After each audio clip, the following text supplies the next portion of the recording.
Donc, je suis psychologue du travail de formation et chercheuse en sciences de l'information et de la communication. J'ai réalisé ma thèse dans le cadre d'un programme de recherche qui était international.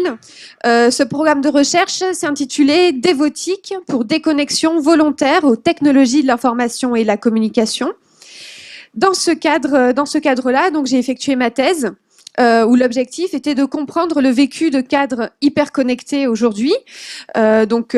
Quel était leur quotidien de travail aujourd'hui médiatisé par le numérique, comment ils faisaient face aux risques qui sont aujourd'hui colportés par l'usage des technologies au travail et quelles stratégies ils pouvaient mettre en œuvre pour tenir, pour garder une certaine forme de qualité de vie au quotidien. À côté de cela, toujours dans le cadre du programme de recherche Dévotique, j'ai participé avec le groupe de recherche donc composé des autres chercheuses qui composent aussi le bouquin, Valérie Carayol, Nadège Soubial et Férouz Boutokam-Lima. Nous avons réalisé une étude quantitative portant sur 613 cadres français afin de tester le risque psychosocial perçu dans l'usage du numérique. J'expliquerai plus à même ce dont il s'agit.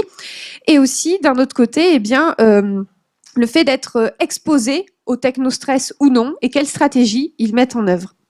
Aussi, dans le cadre de cet ouvrage, nous faisons référence à une étude que nous avons menée ensemble sur la perception des directions des ressources humaines sur l'hyperconnexion et le droit à la déconnexion. Alors, je vais introduire mon propos tout d'abord et ensuite introduire mon propos sur la transformation numérique de notre vie et de notre société en général, pour en venir ensuite aux principaux résultats de nos différentes recherches qui pourraient donc ouvrir des perspectives pour vous en termes notamment de droit à la déconnexion, puisque c'est un sujet qui est fortement d'actualité.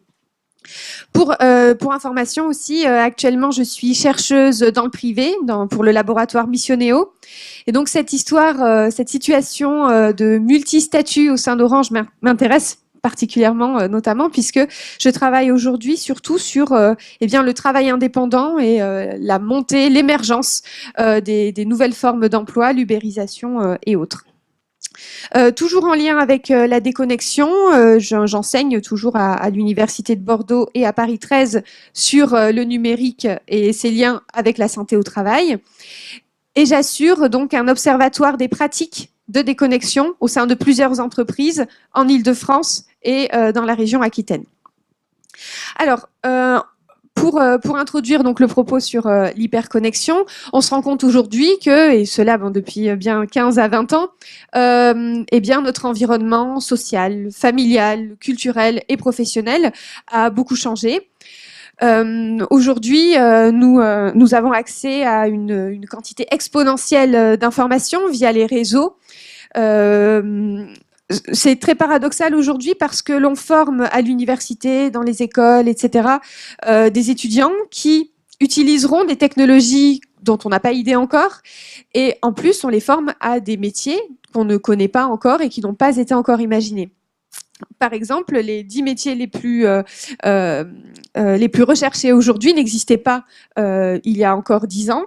Par exemple, aux côtés du professeur de Zumba, on trouve les data scientists, donc tout ce qui est gestion du big data, ou encore le community management qui commence à venir de plus en plus galvaudé, ou encore les agents du bonheur au travail, les happiness officers, dans les espaces de coworking notamment, qui sont là pour rétablir le bien-être pour des personnes qui viennent d'horizons différents, qui sont généralement travailleurs indépendants ou salariés détachés. Alors, la transformation du monde du travail donne le là aussi aux innovations numériques. Donc, qui a insufflé cette transformation du travail qui va vers plus d'accélération, de porosité entre les temps de vie, où vie professionnelle et vie privée quelque part aujourd'hui s'entremêlent, puisque nous sommes équipés volontairement ou non de technologies mobiles. Quoi qu'il en soit, aujourd'hui, même les plus réfractaires du numérique doivent faire avec, parce que toute notre société, aujourd'hui, s'appuie sur les supports numériques et digitaux. Donc, même les personnes qui sont déconnectées volontairement ou involontairement, quelque part, vivent avec ça. Donc aujourd'hui, notre quotidien est ponctuée eh bien d'interactions entre humains, mais aussi avec des dispositifs non humains, qui sont ces dispositifs, ces technologies que nous avons tous dans notre poche ou sur notre ordinateur avec ces différentes interfaces. Donc le programme Devotique est né de cette observation avec Francis Jauregui-Berry, qui est un sociologue qui a beaucoup travaillé sur la déconnexion. C'est lui qui a commencé à faire les premières études il y a une quinzaine d'années sur ces cadres qui parlaient tout seuls avec leur oreillette dans la rue. Et donc, il a monté ce projet pour mieux comprendre le mouvement de la déconnexion. Donc, on était en 2010 à l'époque, donc c'était un peu moins original qu'aujourd'hui.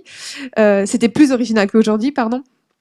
Donc, à savoir, est-ce qu'il existe des personnes qui, dans une société hyper connectée, où justement, on appelle à être de plus en plus connectés. Est-ce qu'il existe des personnes, des collectifs, des communautés qui souhaitent se déconnecter et qui y arrivent? Donc, dans ce contexte-là, notre groupe de recherche bordelais s'est concentré sur la population des cadres. Alors, pourquoi les cadres d'entreprise? Eh bien, parce que à l'époque, en tout cas, quand on a commencé les recherches en 2010, la catégorie des cadres était la plus concernée par l'équipement technologique qui vient officiellement de l'employeur. Aujourd'hui, bien sûr, cela concerne la plupart des salariés. Et on peut transposer, beaucoup d'études le démontrent, on peut transposer ce que l'on a trouvé chez les cadres, donc sur toute population de salariés, équipés en dispositifs nomades par leur employeur. Alors, pour commencer sur la thèse que j'ai réalisée, donc il s'agissait eh bien de rencontrer de manière individuelle une soixantaine de cadres aquitains, pour le coup, pour une population régionale. En fait, il s'agissait eh bien d'avoir une population qui se voudrait la plus représentative de la population cadre en Aquitaine, donc une soixantaine de cadres. Et ces cadres-là, qui venaient d'horizons tout à fait différents, donc je n'ai pas rencontré 60 cadres d'une entreprise en particulier. Il y avait différentes générations. Donc les cadres, les jeunes cadres de 25 ans, comme les cadres seniors et les cadres en mi-temps de vie. Une répartition homme-femme également, qui était représentative de la population cadre en Aquitaine. Et donc je les ai rencontrés 2 fois à 1 an d'intervalle. Puisque je suis psychologue de formation, il était important pour moi de mettre en œuvre un entretien qui se voulait biographique et clinique. Je voulais savoir qui étaient les personnes que j'avais en face de moi. Je ne voulais pas partir du prisme de la technologie, mais plutôt celui du travail, parce que je concevais que, un postulat selon lequel c'était pas la technologie qui allait influencer les pratiques, mais plutôt l'histoire vécue, l'histoire de travail qui allait permettre d'éclairer les usages des technologies de ces personnes-là quand je les rencontrais. Donc, ce que je leur ai demandé de faire, c'était de me raconter une journée type de travail en se focalisant sur leur pratique quotidienne des technologies, de manière chronologique dans leur journée type de travail, en commençant par le moment où ils se levaient le matin jusqu'à ce qu'ils se couchaient le soir. Autrement dit, pour recueillir la narration des différents usages du numérique professionnel à l'intersection des différentes sphères de vie, dans la vie privée, voire familiale, au sortir du lit, et ce, dans les transports, sur le lieu de travail officiel, et enfin le soir dans le cercle familial. Autant vous dire que l'explicitation, la mise en mots d'une journée type de travail n'en est pas réellement une, puisque lorsque les personnes se projettent dans une journée type de travail, eh bien, émergent des situations particulièrement critiques, des situations dont ils se souviennent, qui ont été marquantes.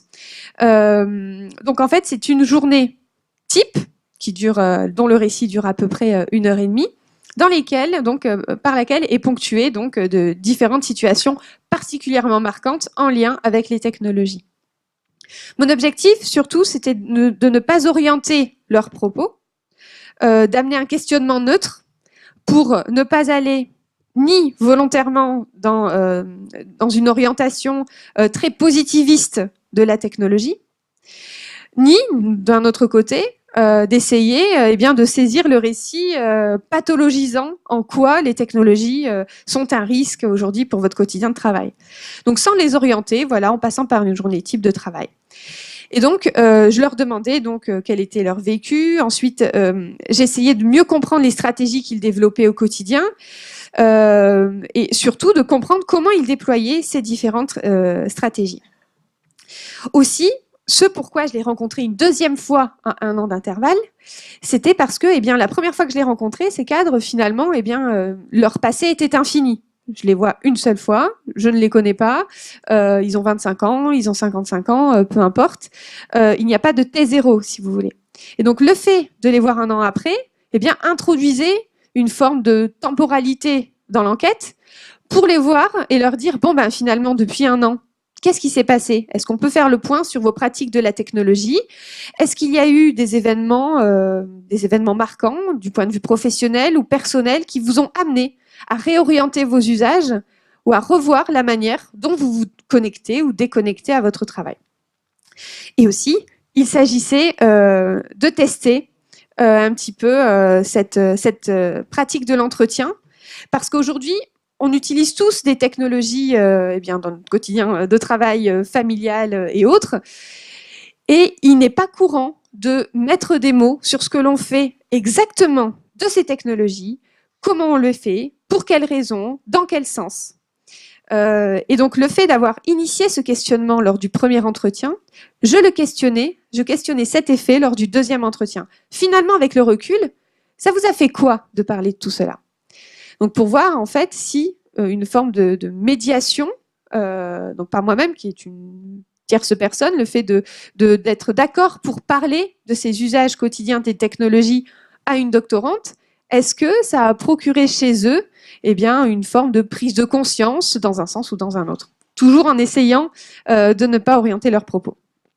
Alors les grands résultats de de l'étude que j'ai réalisée et qui rejoint les résultats de l'enquête quantitative notamment, c'est que tout d'abord, les technologies du numérique ne créent pas de nouvelles formes de risques psychosociaux au travail. Donc je pense que vous êtes bien au fait de ce que sont les risques psychosociaux.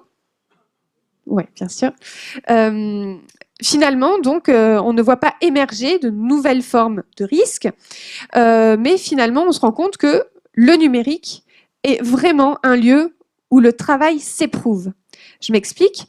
Le numérique, ces outils, ce sont des médiateurs, ce sont des intermédiaires, mais ils ne sont pas à comparer à des instruments comme un marteau ou un stylo.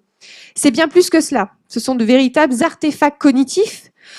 Autrement dit, c'est un prolongement, entre guillemets, de nous-mêmes, en ce sens qu'ils nous permettent une forme d'économie psychique, notamment dans la gestion de l'information, dans la rétention de l'information. Un artefact cognitif, ça peut être un post-it, par exemple. Eh bien, grâce aux différentes applications, grâce à toutes les technologies dont nous avons aujourd'hui à portée de main, eh bien, nous pouvons faire une économie psychique. Nous n'avons plus besoin de retenir tous les numéros de téléphone de nos amis ou de nos collègues, puisqu'ils sont tous enregistrés sur le téléphone. On fait une forme d'économie psychique par rapport à toutes les informations que l'on reçoit par mail et qu'on peut directement classer en faisant des règles de tri et autres. Donc finalement, on en est réduit à faire une manutention de toute cette information et de retenir que ce qui nous intéresse. Donc quelque part, on se libère du temps de cerveau de qualité, entre guillemets. Donc les technologies sont bien plus qu'un simple instrument. Ils médiatisent l'activité de travail en ce sens qu'ils sont un intermédiaire entre le soi et son travail, mais aussi un intermédiaire entre nous-mêmes et notre relation à autrui. Puisque par le biais du numérique, je ne vais pas vous l'apprendre, vous êtes tous chez Orange, je vous dis un blabla du numérique, je me sens un peu bête aussi. À chaque fois qu'on utilise une technologie numérique, c'est à destination conversationnelle, de communication ou de transfert d'informations. Mais dans tous les cas, il y a un autrui derrière. On est toujours en interaction avec, que ce soit quelqu'un qui est clairement identifié ou que ce soit un groupe beaucoup plus large comme balancer un post sur Twitter. Il n'empêche que il y a toujours cette dimension donc relationnelle. Donc c'est un risque pour soi, mais un risque aussi pour autrui. Et ça, c'est quelque chose de très important sur lequel je reviendrai quand on parlera du droit à la déconnexion. Donc, avec le numérique, on ne pense pas son activité de travail de la même manière qu'avant. C'est-à-dire que la manière dont on va le réaliser, dont on va le penser et dans la manière dont on va interagir avec les autres pour mener à bien notre travail va être donc transformée par le numérique.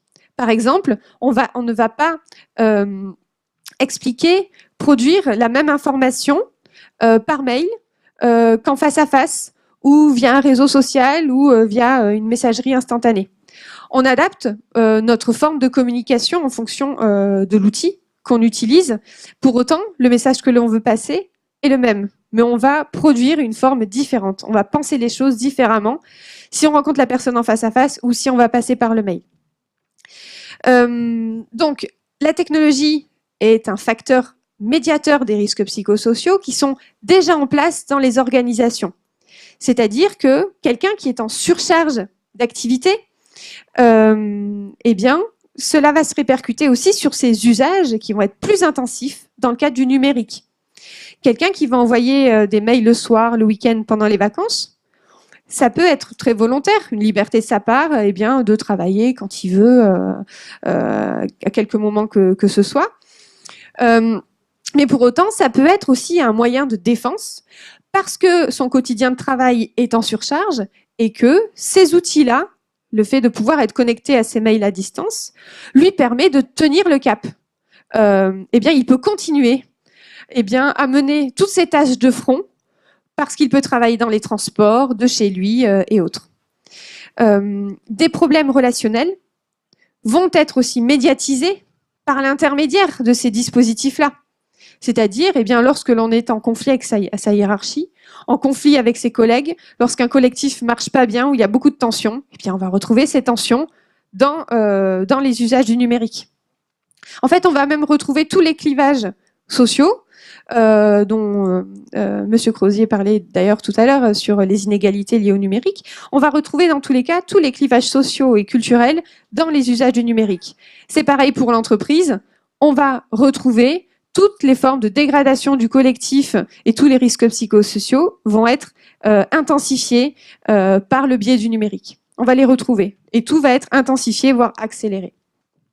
Et donc, c'est pareil pour tout. Lorsque l'on est pour les publics de travailleurs qui sont en face à face avec une clientèle ou avec un public, eh bien, le fait de pouvoir recevoir des mails de la part des clients à n'importe quelle heure, n'importe quel jour, etc., peut justement rentrer en conflit avec sa vie privée et tous les aspects qui peuvent être pressurisants d'un rapport au public vont être reportés via les outils du numérique, vont voire être même transformés. Quand un client nous envoie un mail, en gros, en rouge, pour nous demander des comptes sur telle ou telle affaire, il ne se serait pas permis de faire ça en face à face, on imagine en tout cas.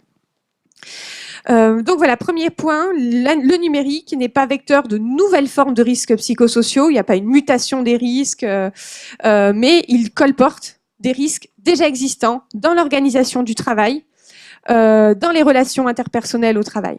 Ça peut être aussi le rapport de soi-même au travail. Lorsque il y a un délitement de notre attachement au travail, ça va se retrouver aussi dans les usages du numérique. Donc la technologie interface de soi face à son travail, dans son rapport à l'entreprise, dans son rapport aux autres. Deuxième grand résultat, les technologies ne font pas apparaître de nouvelles formes de souffrance ou de pathologie au travail. On a beaucoup entendu parler de ce que l'on appelle le technostress. Et en réalité, le technostress concerne les gens qui sont réfractaires, voire allergiques, entre guillemets, au numérique. Ce sont les personnes qui, dès qu'ils doivent faire quelque chose sur un ordinateur, c'est « non, moi je comprends rien, ça m'énerve ». C'est un stress de ne pas y arriver. Donc là, on ne parle pas des usagers professionnels, on ne parle pas des gens qui utilisent quotidiennement l'ordinateur. On se rend compte donc qu'il n'y a pas de nouvelles formes de risques, de pathologie, professionnelle via le numérique. On retrouve, par contre, le numérique en lien avec la plupart des pathologies professionnelles déjà connues. Alors bien sûr, je parle des psychopathologies. Parce que bien sûr, les pathologies psychiques. Parce qu'au niveau physique, bien sûr, il y a la fatigue visuelle liée au travail intensif sur écran. Ça, on peut vraiment pas le minimiser. Et tout ce qui a à voir avec aussi donc la fatigue nerveuse de la lumière bleue et autres. Mais là, je parle bien des risques psychiques. Quand on voit des documentaires à la télé dans des laboratoires coréens qui, soi-disant, vous montrent une zone du cerveau qui serait une zone vraiment touchée par les réseaux sociaux, tout ça, c'est pas vrai. Ça ne repose sur rien de scientifique, en tout cas pour le moment, vu les connaissances actuelles. Pareil, il n'y a pas de région du cerveau de l'addiction au numérique, du jeu pathologique et du jeu numérique, je veux bien, mais l'addiction au numérique n'est pas reconnue aujourd'hui comme réelle maladie mentale, parce qu'il n'y a pas de zone du cerveau de l'addiction et qu'il s'agit plutôt d'usage intensif qui se traite autrement que par des médicaments.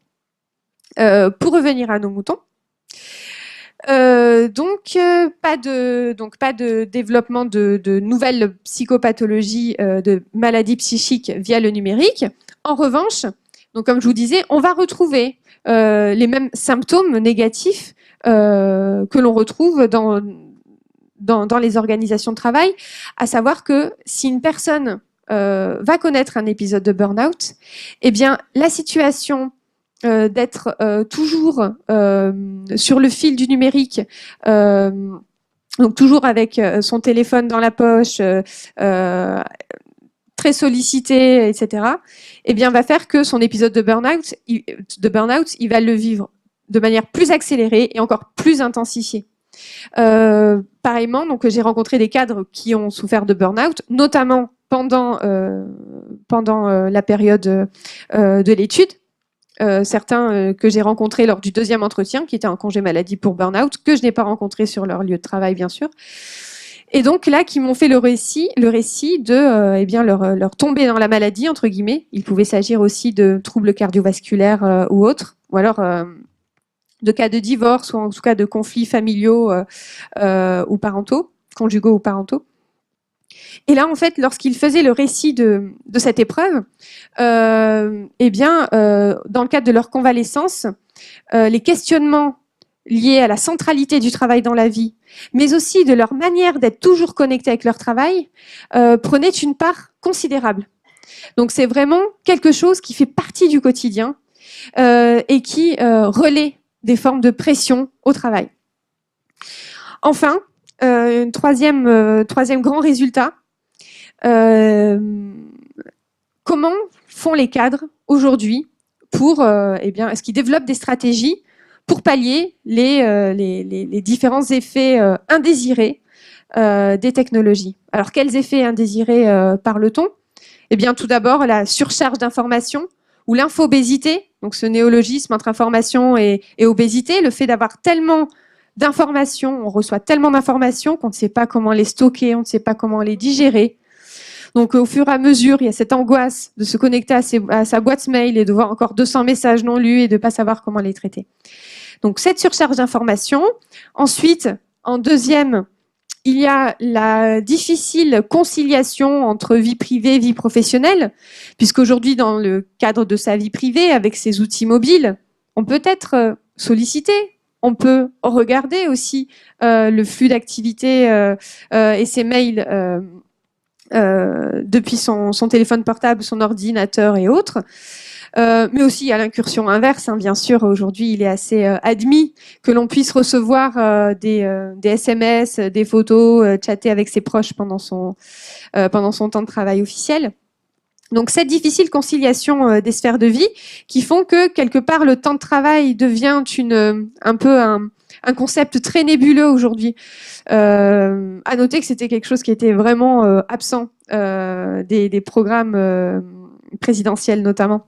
Cette notion du temps de travail qui est totalement remise en question avec les technologies nomades. Donc, l'infobésité, la difficile conciliation vie privée, vie personnelle, et puis le rapport au travail qui change. Le fait de ne pas reconnaître les compétences que l'on mobilise au quotidien avec le numérique.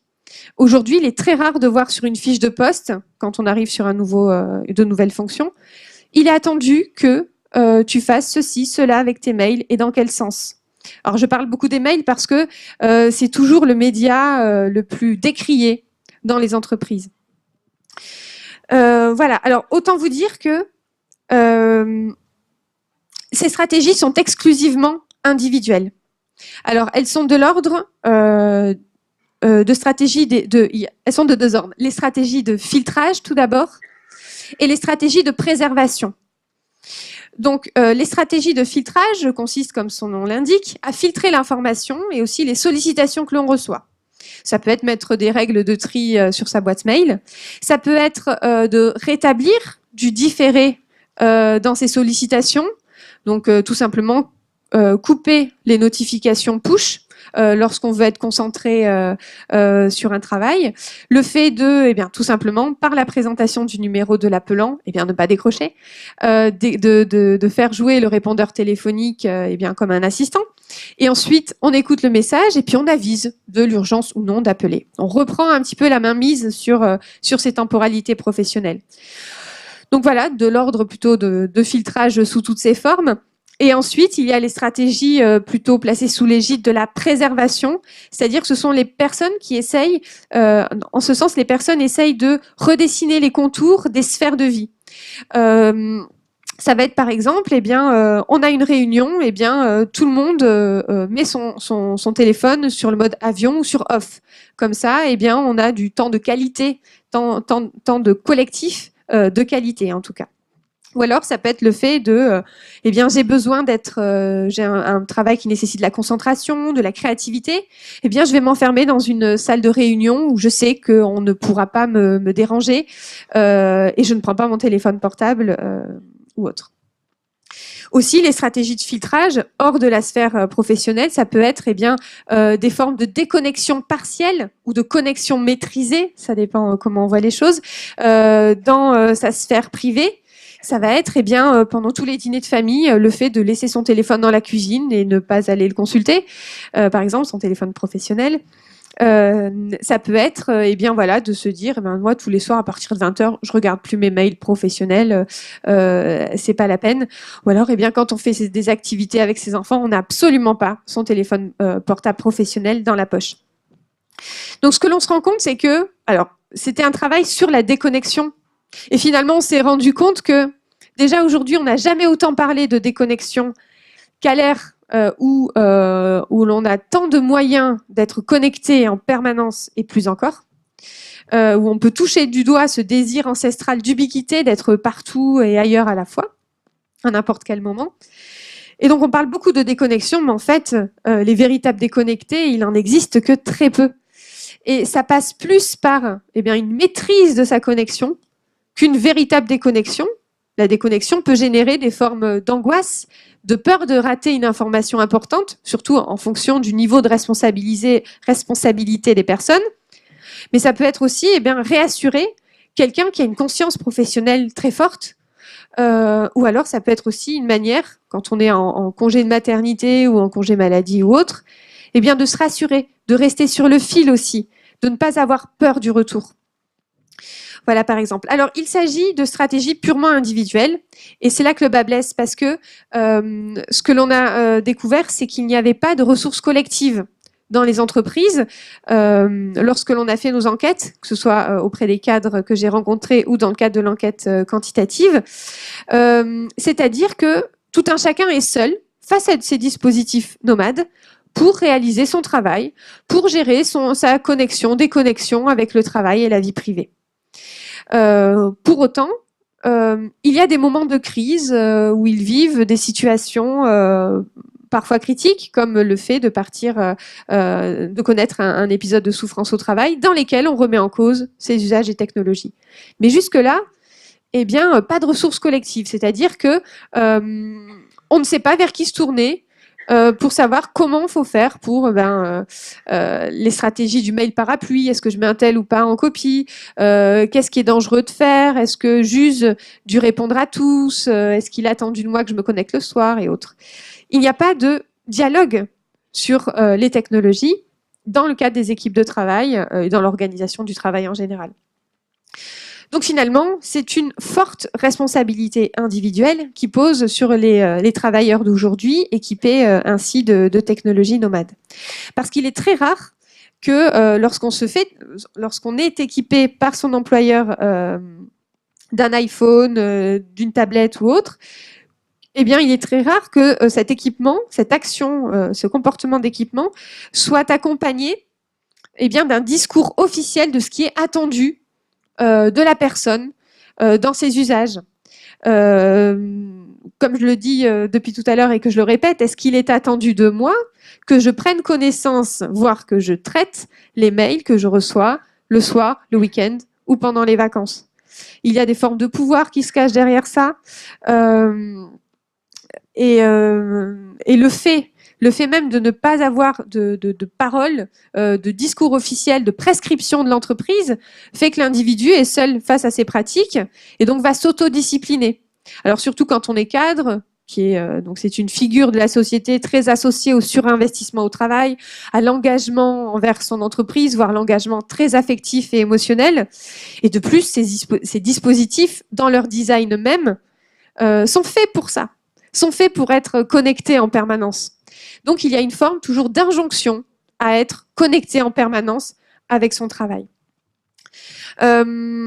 Depuis le mois de janvier donc, de cette année, a été promulgué le droit à la déconnexion dans le cadre de la loi travail, qui oblige les entreprises privées de plus de 50 salariés à prendre en charge la question de la déconnexion au travail. Et donc là, ça pose vraiment question puisque c'est une obligation de prise en charge, mais pas une obligation de moyens. Donc là, c'est une situation un peu compliquée pour les entreprises qui n'ont pas de grille de lecture de ce qu'est la déconnexion. Surtout qu'on parle de droit à la déconnexion. Donc finalement, c'est déjà très orienté. Il y aurait les orientés, les connectés qui subissent les effets des technologies et les déconnectés qui auraient pris conscience des choses. Et donc, il y a une forme déjà d'orientation dans l'usage de ce droit à la déconnexion. Mais surtout, on ne pose pas véritablement de questions en lien avec ce droit à la déconnexion. Donc, comment les entreprises vont-elles faire pour s'emparer de cette question-là? Il y a le risque de faire des chartes du bon usage du mail ou des chartes équilibre vie privée, vie professionnelle. Alors, pourquoi le risque? Parce que bien souvent, parce que ça existe déjà beaucoup, chez Orange notamment, il existe déjà des chartes de ce type, d'équilibre vie professionnelle, vie privée, mais qui sont décontextualisées du travail des équipes. On prend ça généralement comme des chartes de bourgeoisie qui impliquent des formes d'insatisfaction, puisque le travailleur lui-même ne se sent pas vraiment reconnu et n'a pas été... on l'a pas sollicité pour le contenu de cette charte. Aussi, il y a le risque d'envoyer les personnes que l'on sent fragiles numériquement en camp de digital detox, parce que finalement, leur problème, c'est qu'ils savent pas bien utiliser le numérique ou qu'ils sont accros. Donc, c'est un problème individuel. Donc là, ça fait penser à il y a une dizaine d'années où on parlait plus de stress au travail, même pas quinzaine d'années, on parlait plus de stress au travail que de risques psychosociaux. On portait la focale sur l'individu et non pas sur l'organisation du travail. Et bien là, c'est pareil. Quelque part, on va aller incriminer. Le risque, c'est d'aller incriminer l'individu ou voire même la technologie en cause. Venez chez nous, il y a un vrai problème de mail. C'est souvent pour ça qu'on m'appelle pour faire du consulting en entreprise. Il y a un problème de mail chez nous. Et bien sûr, on se rend compte derrière que c'est l'arbre qui cache la forêt et que le problème se situe dans l'organisation même du travail. Donc voilà, le risque, c'est d'envoyer en camp de désintoxication du digital des personnes fragiles du numérique. Donc voilà, ça pose de nouvelles questions et en tout cas, nos différentes études permettent en tout cas de montrer vers quelle voie il serait plus constructif, en tout cas plus satisfaisant pour les salariés, plus satisfaisant d'aller. La troisième étude portée sur les DRH, juste une petite information là-dessus, et ensuite j'ouvre des perspectives et ce sera terminé, j'imagine. Donc la troisième étude concernait une étude de recueillir le discours de différentes directions des ressources humaines, toujours en Aquitaine là. Le but était de savoir s'ils mettaient en place dans leur entreprise, donc des DRH ont été interviewés, une vingtaine. Le but était de savoir s'ils mettaient en place des mesures pour pallier à la surcharge d'informations, par exemple, ou encore à l'hyperconnexion des cadres, et aussi leur avis sur le droit à la déconnexion. Et on s'est rendu compte que lorsque les DRH étaient questionnés dans leur posture de cadre, puisque ce sont des cadres eux-mêmes, eh bien, ils s'accordaient pour dire qu'aujourd'hui, les technologies, le numérique au travail est vecteur d'accélération, d'intensification, de dégradation des relations de travail, de sollicitation dans la sphère privée, etc. Et lorsqu'on les questionnait sur leur posture de DRH, chez vous, qu'est-ce que vous faites concrètement face à ça? Ah non, mais chez nous, il n'y a absolument pas ce problème-là. Les cadres ne s'en plaignent pas chez nous. C'est tout un chacun de mettre la mesure. Donc, selon les DRH que nous avons interviewés, c'est une question de gestion individuelle de l'outil. C'est à tout un chacun de faire ses propres choix personnels. Nous, on n'oblige à rien. Donc, quelque part, on peut se retrouver donc, dans ces situations-là parce qu'en manque de grille de lecture des usages technologiques au travail. Pareil, j'avais rencontré des membres, plusieurs syndicats patronaux et de salariés sur ces questions-là, des médecins du travail, des consultants en management pour avoir leur avis justement et ce qui leur manque dans leur pratique professionnelle, eh bien justement c'est une grille de lecture pour avoir un droit d'alerte sur les risques psychosociaux qui sont aujourd'hui médiatisés par le numérique. En quoi le numérique va transformer ces différents risques. Alors voilà, l'intégralité de nos études, et c'est justement ce que l'on revendique à propos du droit à la déconnexion, c'est qu'on se rend compte que les cadres eux-mêmes, et puis la plupart des gens, ne sont pas favorables à une déconnexion forcée de la part de l'employeur.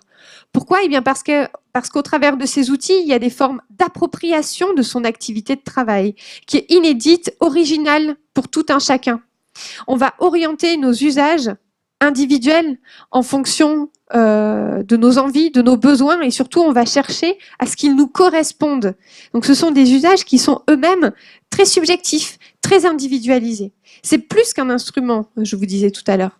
On y met beaucoup plus que ça dans ces outils-là. Et quelque part, cette liberté que ces outils nous offrent, liberté dans la flexibilité du temps, le fait d'aller chercher ses enfants à 16h30, de les faire goûter, de faire les devoirs et de pouvoir se reconnecter par choix à 21h pour continuer de travailler, eh bien, si on impose une forme de déconnexion, les personnes qui sont concernées par ce genre de flexibilité du temps de travail eh bien, seront fortement mécontents.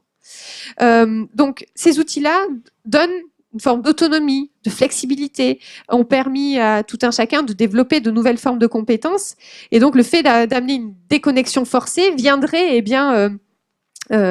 détruire quelque part ce sentiment d'autonomie et de liberté dans la gestion de ces temporalités de vie. Pour autant, ce dont les cadres sont fortement en demande, c'est une régulation sociale des usages dans les entreprises.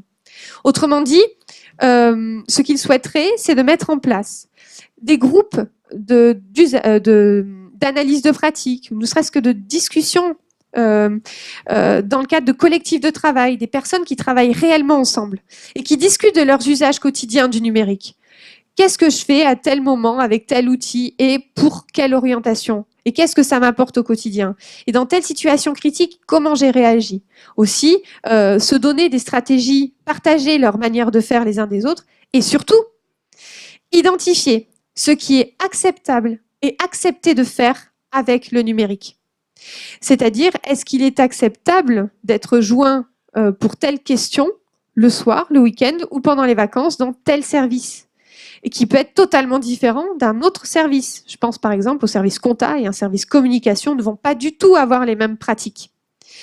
Et ça, c'est très important de discuter sur ce qui est acceptable de faire dans ces usages professionnels. Je m'explique, juste pour illustrer les choses.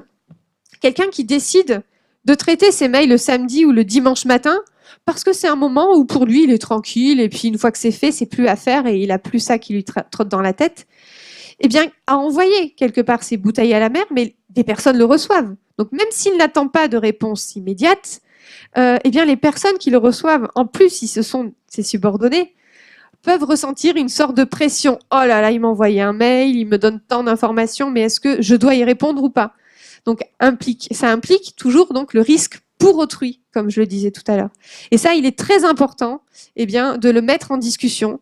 Et aussi pour les organisations du travail, de reconnaître les compétences, qu'elles soient relationnelles, qu'elles soient techniques, les compétences que tous les travailleurs développent individuellement et collectivement avec ces outils numériques. Voilà, si vous avez des questions, je serai ravie d'y répondre.